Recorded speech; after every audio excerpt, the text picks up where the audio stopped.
In 2009, Midway Games filed for bankruptcy, bringing an end to the company's great history. However, not all was lost, as Warner Bros. Interactive purchased many of the assets from the company, including Mortal Kombat.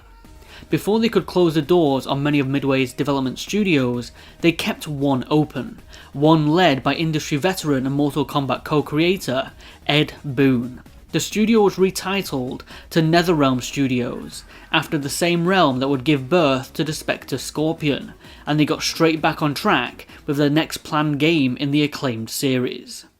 Mortal Kombat, or as I'm going to refer to it for the remainder of the video as MK9, released initially for the PlayStation 3 and Xbox 360 in April of 2011. With a new studio and new publisher, Ed Boon and his team felt that there was no better time than to start anew with the Mortal Kombat brand, and thus this game's theme was all about going back to the past to rewrite the future.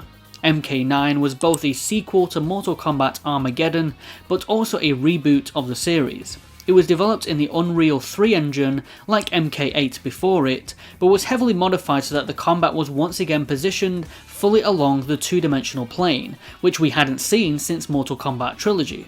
Whilst the characters and stages were still rendered in full 3D, you now had only 2 dimensions to consider.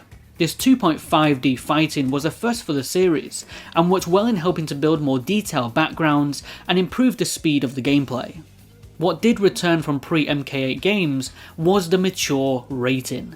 Blood was back in a big way, with it being splashed all over the characters with much more visceral damage effects, blood poured over the stages, and was even heavily featured in the menu screens. Fatalities were the most grotesque and alarming that they had ever been, and to even increase the violence mid-matches, new X-ray moves were introduced, a special attack that you can execute when your new super meter is full, which allows the player to see the internal damage caused by the blows that your opponent endures. Everything from necks snapping, organs rupturing, and bones cracking, it was clear that Netherrealm Studios and Warner Bros. Were not holding back with this title. The gameplay in MK9 was completely re-envisioned for a new age, even down to the core basics of the gameplay. For the longest time, Mortal Kombat had worked on a 5-button control scheme. The 5th button was for blocking, whilst the 4 main buttons were for a high punch, a low punch, a high kick, and a low kick. With MK9, this was altered, so now each button corresponded to a different limb. You now had a front punch and a back punch, a front kick and a back kick, much like is seen in the Tekken franchise, and this helped in aligning more with traditional martial art moves.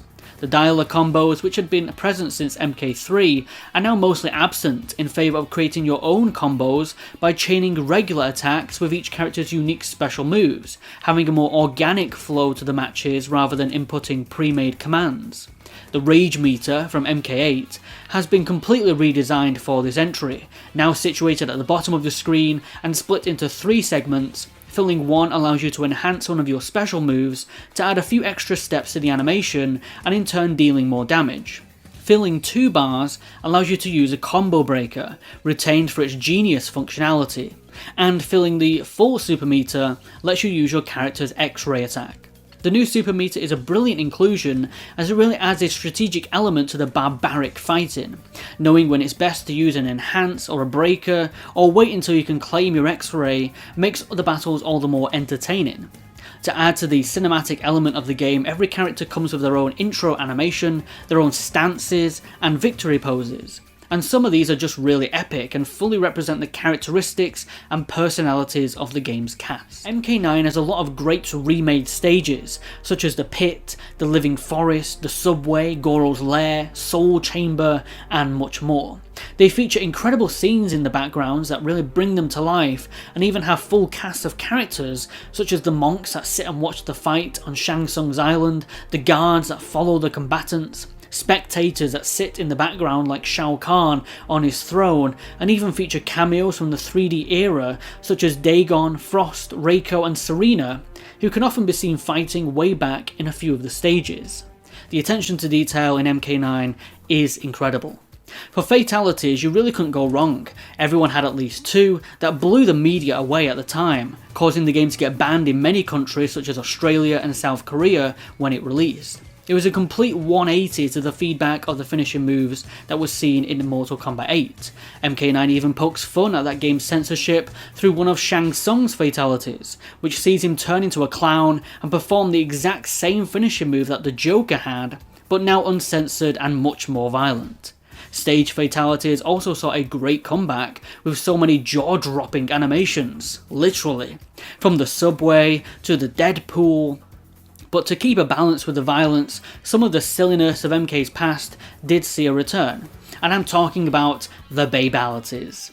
Every character has a special babality in MK9, and whereas before they were a simple character transformation into an infant, they now come with unique animations that sees the character perform a move that gets them to fall over and start crying, exemplifying the embarrassment of the loser even further.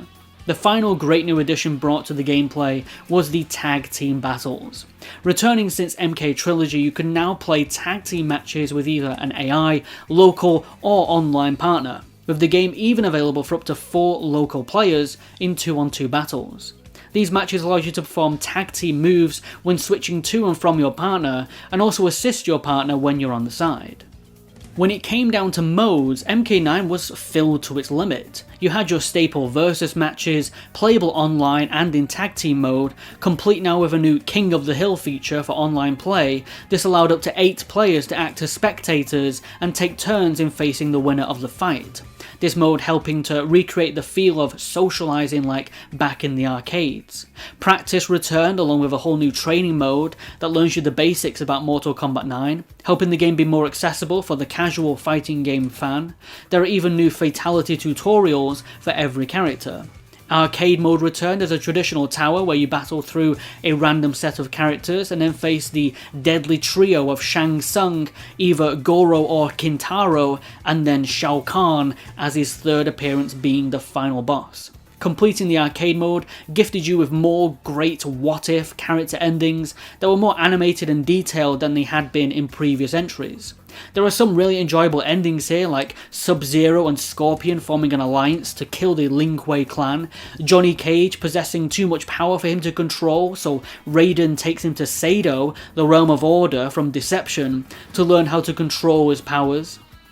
Cyber Sub-Zero transforming into a Cyber Shao Kahn, Liu Kang being granted Raiden's position and protector of Earthrealm by the Elder Gods, a little bit of a hint to MK11's ending, Reptile becoming the new ruler of Outworld and having Shang Tsung recreate his raptor race, and Noob Saibot forming an alliance with Havoc, the Cleric of Chaos, and together they take down the Brotherhood of Shadow, including Quan Chi and Shinnok, with Noob taking the Netherrealm throne. For extra modes, MK9 featured Test Your Might, which returned since Deadly Alliance, if you don't count the minigames in Shaolin Monks and MK8. This now features 16 stages of increasing difficulty, and has some really creative objects that you'll be trying to break. An alternative take on Test Your Might is the new Test Your Strike. Instead of filling the power meter past a certain point, you must fill it to a specific point along the meter for a more precise strike. Test Your Sight also returns from Deadly Alliance, playing the same as the first time, where you have to find the special object underneath a number of cups or heads or whatever they're using this time. There is another new minigame called Test Your Luck. This is a match that begins with you spinning a slot machine to decide who your opponent will be and what modifiers will be added to the match. Challenge Mode is another new addition to MK9. This is a new tower that consists of 300 various challenges that feature different modifiers in each challenge. You might be shrunk into chibi versions of the characters, the screen may be flipped upside down, there's even ones where you use your character's special attacks to fight a wave of oncoming zombies or other enemies climbing out of the ground, or a great one has you playing as Sub-Zero and Scorpion fighting Shao Kahn, and Shao Kahn will switch colours between blue and orange, and you can only damage him as the corresponding character to what colour he is, which is really creative. Fully beating all 300 challenges nets you a tank load of coins to use within the game's Krypt, and also awards you with Melina's secret alternate Flesh Pits costume. Outside of the arcade, online, challenge tower and test your minigames, MK9 brought back the cinematic story mode that debuted in MK8. Unrelated to that game's events, Mortal Kombat 9 takes us back to the moments that brought about Armageddon 2 games ago. The champions of the Mortal Kombat franchise are all defeated, lay where they were last seen in Armageddon's intro, with Shiva impaled on the ground, zombie Liu Kang drooped over the steps, and his chains pierced into the back of an aged Shang Tsung. When the camera reaches to the top, we see two final combatants battling, Dark Raiden and Shao Kahn.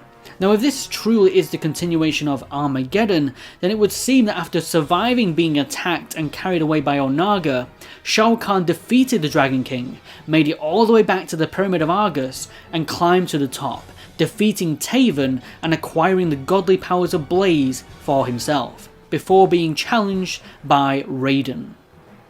With the Thunder God knowing this timeline has met its end, he grabs his amulet, or what's left of it, and sends a message to his younger self. This then takes us all the way back in time, before the onslaught of Onaga, before the Deadly Alliance, before the attack of Shinnok, and before the invasion of Earthrealm, right to the events of the original Mortal Kombat, where our younger Raiden gets the message, he must win, hoping this will change the events of the future, stopping Shao Kahn from causing Armageddon.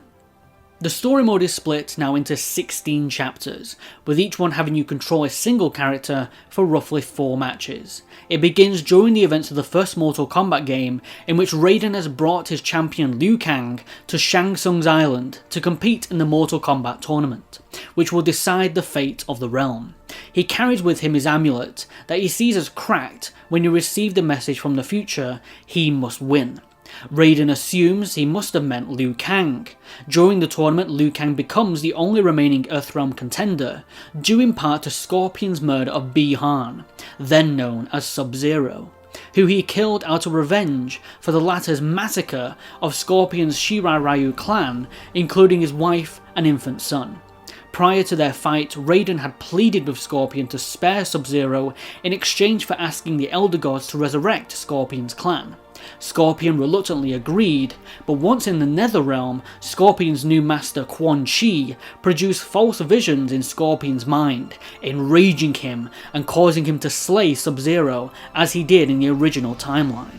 Liu Kang is successful in defeating the current champion of Mortal Kombat, the Shokan Prince Goro, and goes on to defeat the host of the tournament, Sorcerer Shang Tsung.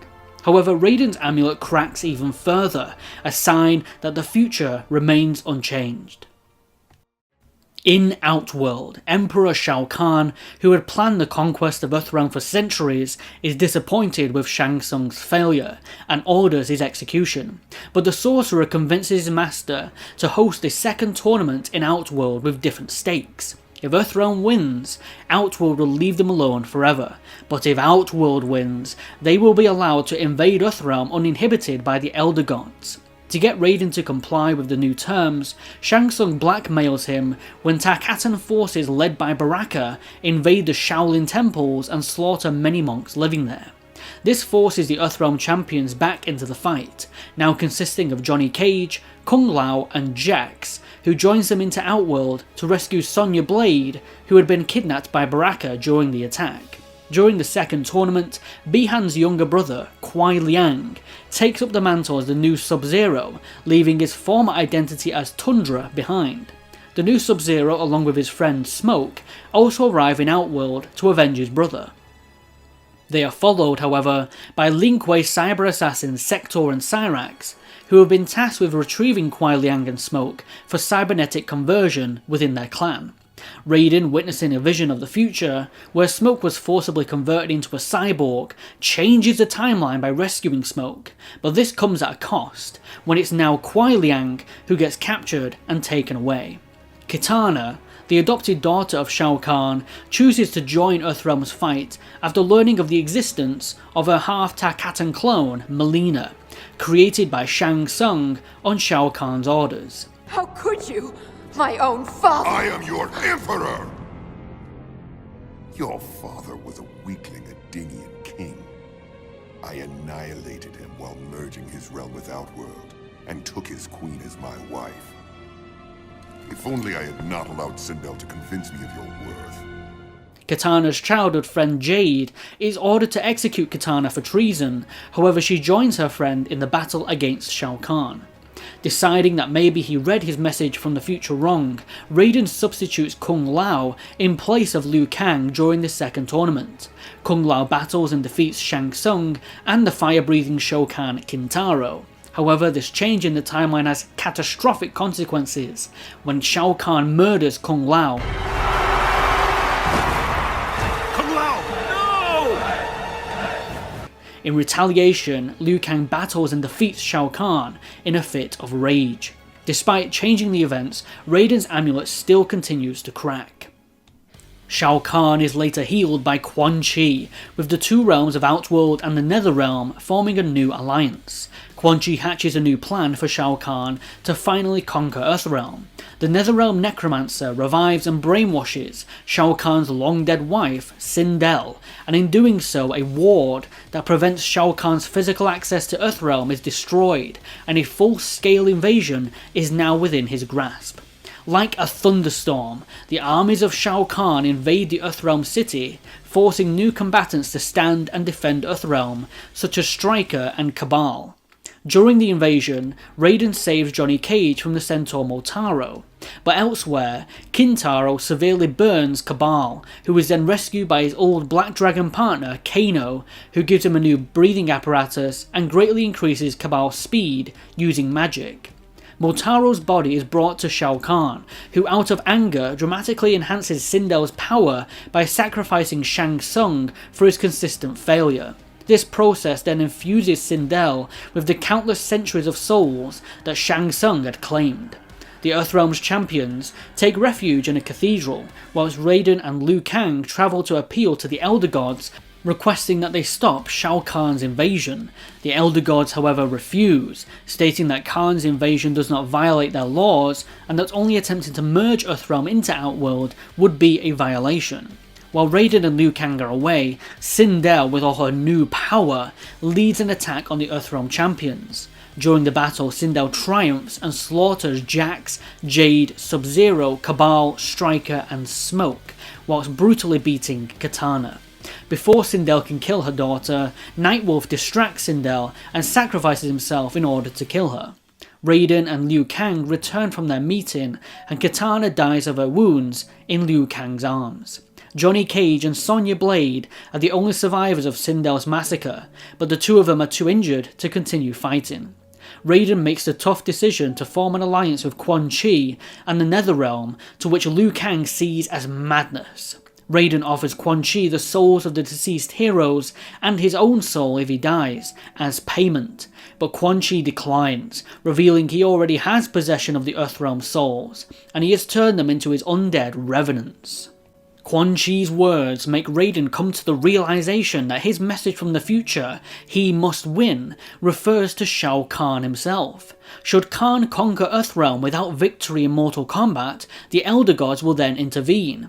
Liu Kang, now furious by the pointless deaths of their allies, blames Raiden and goes to attack Shao Kahn alone. When Raiden tries to stop Liu Kang, he accidentally kills him, deflecting Liu Kang's own fire, which burns him alive. Liu Kang, forgive me. You have killed us all. Overcome with guilt, Raiden surrenders to Shao Kahn, at which point the Elder Gods intervene, imbuing Raiden with their power, which he then uses to defeat and kill Shao Kahn for violating the rules of Mortal Kombat.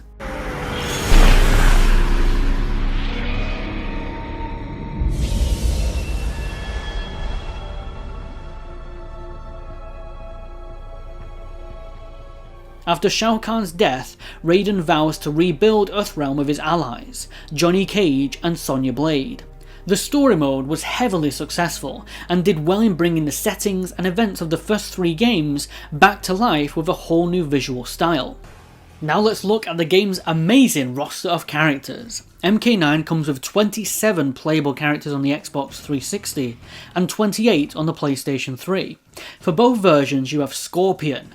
Hanzo Hasashi was once a member of the Shirai Ryu ninja clan, given the nickname Scorpion for his incredibly fast and deadly fighting skills. However, after he, his clan and family were murdered, he was resurrected by the sinister Quan Chi with a blind vengeance to slay Sub-Zero and avenge his family. There's Sub-Zero, Kuai Liang, who took up the mantle after his older brother was killed by Scorpion. Abducted as a child and raised in the Lin Kuei ninja clan, Sub-Zero commands the power of ice to hunt the one who killed his brother. Raiden, the god of thunder and protector of Earthrealm. Liu Kang, orphaned at a young age, he was raised by Shaolin monks, trained by Master Bo Rai Cho and monitored by Lord Raiden. Liu Kang has worked his whole life to fulfill his destiny of saving Earthrealm in the Mortal Kombat tournament. Johnny Cage, one of the highest paid actors in Hollywood, Johnny Cage secretly descends from a Mediterranean cult that bred powerful magical warriors. This is where Johnny gains his superhuman abilities and makes him a perfect candidate for the Mortal Kombat tournament. Kano, fitted with a cybernetic eye laser and several other high-tech advancements, Kano is one of the deadliest members of the dangerous mercenary group known as the Black Dragon. Sonya Blade, the last of the OG cast, Sonya joined the Marines after her father never returned from war. She has worked hard through the ranks to become a member of the Special Forces. Her skills and loyalty have gained her the utmost respect of those she has worked with. Shang Tsung, the host of the Mortal Kombat tournament, this sorcerer works for Shao Kahn, helping him conquer Earthrealm in exchange for enhanced power.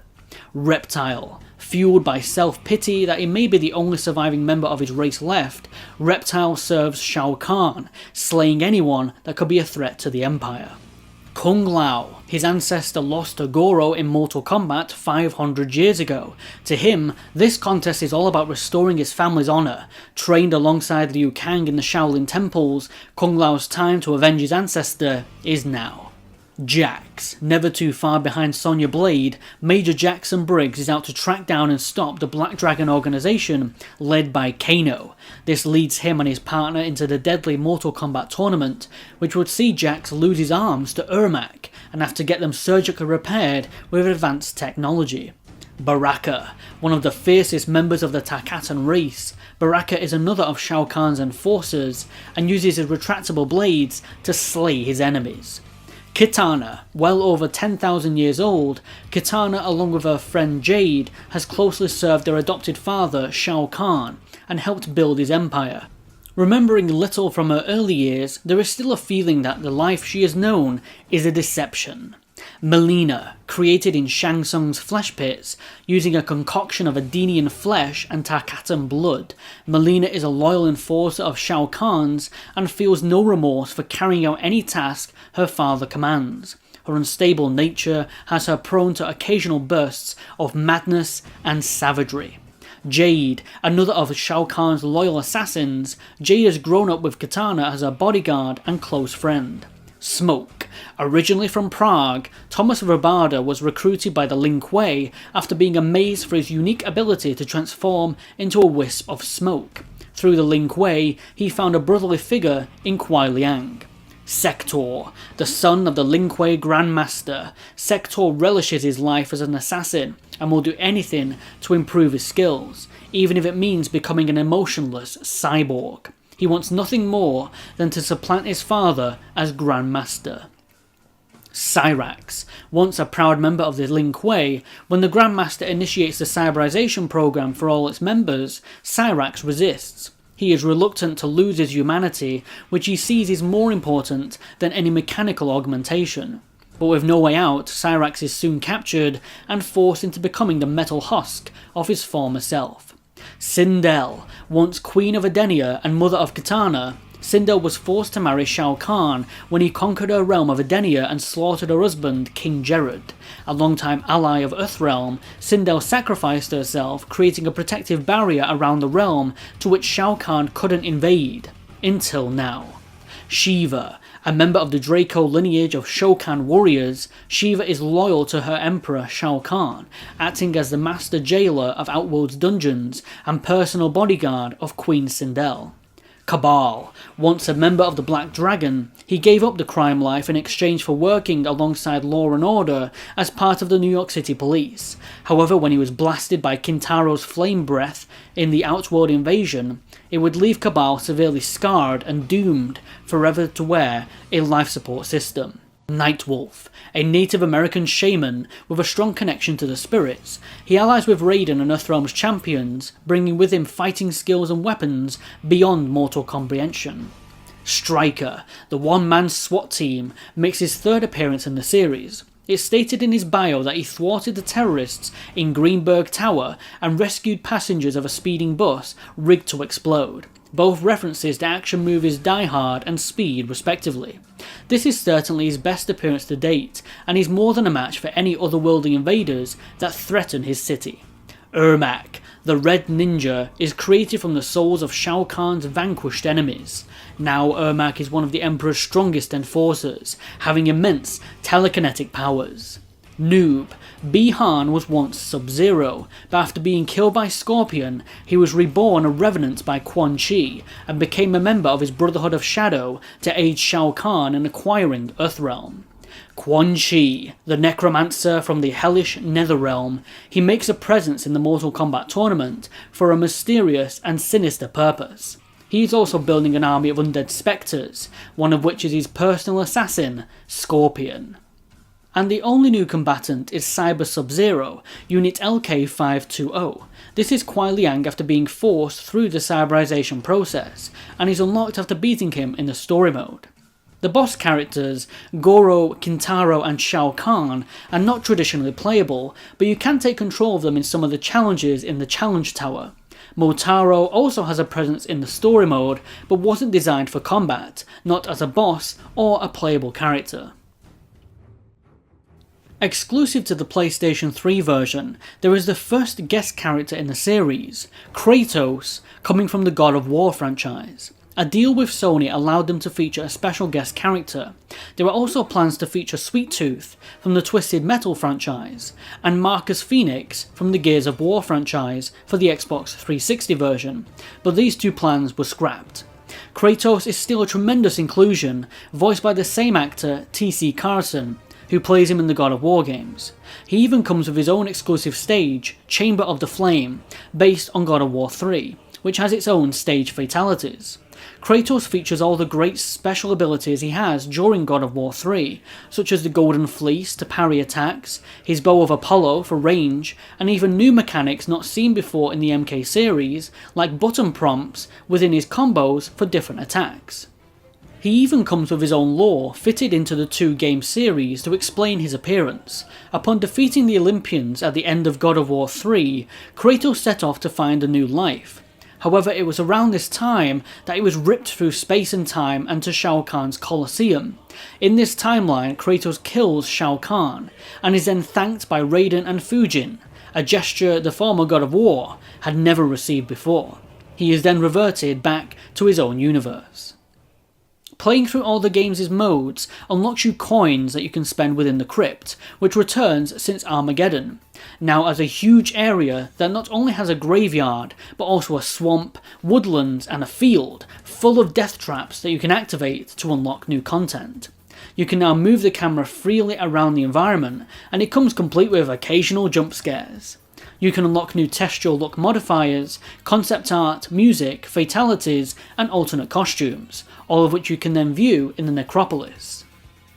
Mortal Kombat 9 was the first entry to feature post-release DLC that ranged from new costumes, in the style of the classic attires of the characters, and 4 extra playable characters, boosting the roster up to 32 on the PlayStation 3. The first DLC fighter was Scarlet, once a rumoured red female ninja from Mortal Kombat 2. This is Scarlet's first official appearance. Created when Shao Kahn fused the warrior blood gathered from countless battlefields, Scarlet is his most effective enforcer, able to absorb her opponent's blood through her skin. Scarlet could be seen in the background of the story mode if you had a keen eye. She was tasked by Shao Kahn to keep watch on the treacherous Quan Chi and kill him if he ever plotted to betray the Emperor. The next DLC fighter was Kenshi, the blind swordsman who first made his debut in Deadly Alliance.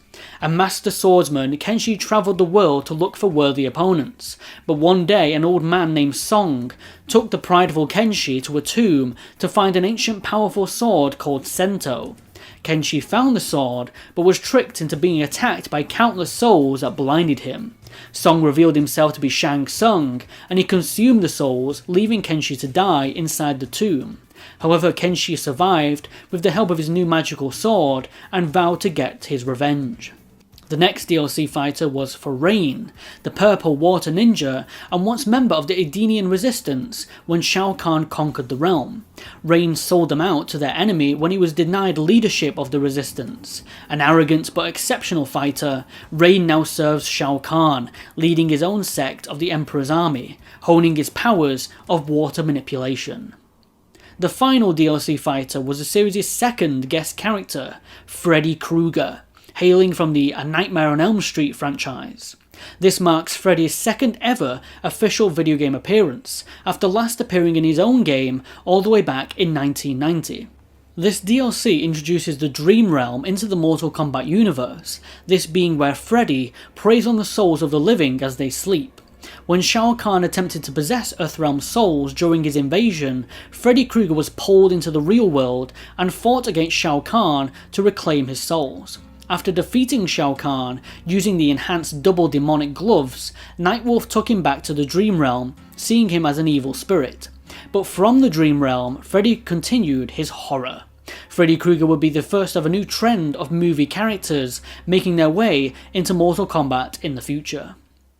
In the following February of 2012, the PS3 and Xbox 360 saw updated versions called Mortal Kombat Complete Edition, which came with all the previously released DLC costumes and characters straight on the disc. The PC version of Mortal Kombat 9 Complete Edition released the latest in 2013 and was ported over by different development studio High Voltage Software.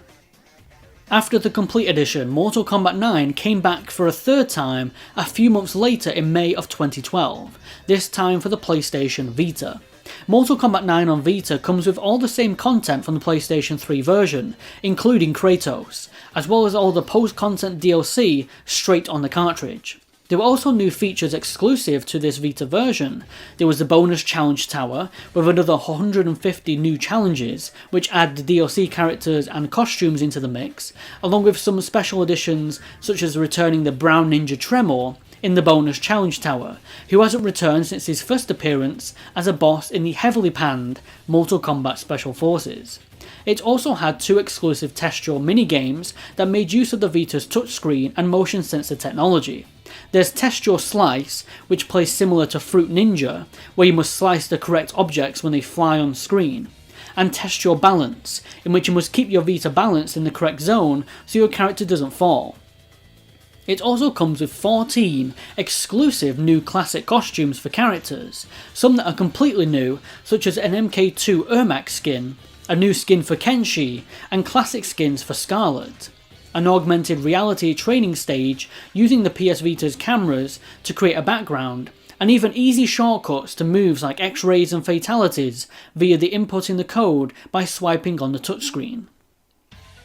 Mortal Kombat 9 made a big reaction when it released. Not only was the game initially banned in Australia, with it failing to pass the Australian Classification Board, but it was also the first Mortal Kombat game to be recognised by EVO as a competitive tournament fighting game. MK9 had great reception all across the board, with it being one of the most widely favoured games in the entire series.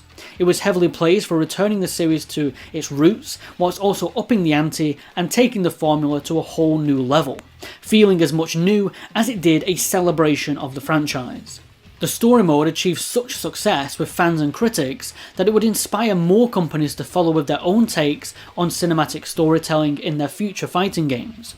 By just 2013, MK9 had reported to have sold close to 4 million copies, which Warner Bros. Reported covered the cost of the entire Midway acquisition. It received 3 Fighting Game of the Year awards by Spike VGA, Golden Joystick, and the Academy of Interactive Arts and Sciences. Mortal Kombat 9 came crashing back with something nostalgic whilst also refreshing. With sales above expectations and a whole new set of fans now interested in the series, Mortal Kombat had returned, and it was here to stay.